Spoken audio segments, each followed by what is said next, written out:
কোরআনে কারিমে আল্লাহ সব বলেছেন, কোরআনে সব আল্লাহ বলে দিয়েছেন।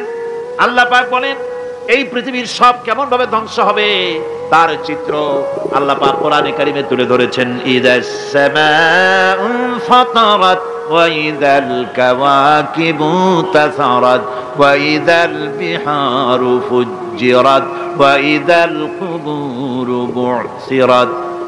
যখন আকাশসমূহ দীর্ণ বিদীর্ণ হয়ে যাবে, তারকাগুলি বিক্ষিপ্ত হয়ে ছিটকে পড়বে, আর সমুদ্রগুলি উচ্ছ্বসিত হয়ে পড়বে, কবরগুলি সব তার ভেতরে যা আছে উদ্গীরণ করে দেবে, তারকাগুলি স্থিমিত হয়ে যাবে।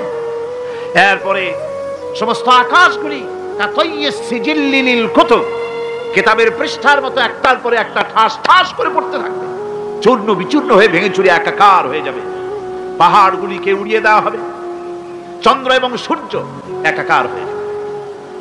আল্লাহ রাব্বুল আলামিন বলেন ফাইযা বারিকাল বাসার ওয়া খাসাফাল কমার ওয়া জুমিআশ শামসু ওয়াল কমর।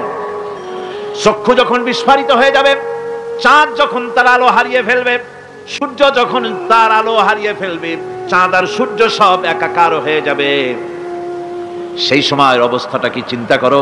মানুষ হয়রান হয়ে দৌড়াদৌড়ি করবে। ওয়া হুমিলাতিল আরদু ওয়াল জিবালু ফাদুক্কাতা দাক্কাতান ওয়াহিদা। জমিন এবং পাহাড়গুলির মধ্যে আল্লাহ রাব্বুল আলামিন সংঘর্ষ বাঁধিয়ে দিবেন, পাহাড়গুলি ভেঙে চুরে টুকরা টুকরা হয়ে যাবে, পাহাড়গুলি উঁচু করে জমিনের উপরে আছাড় মেরে আল্লাহ রাব্বুল আলামিন ভেঙে চুরে চুরমার করে দিবেন। সুবহানাল্লাহ।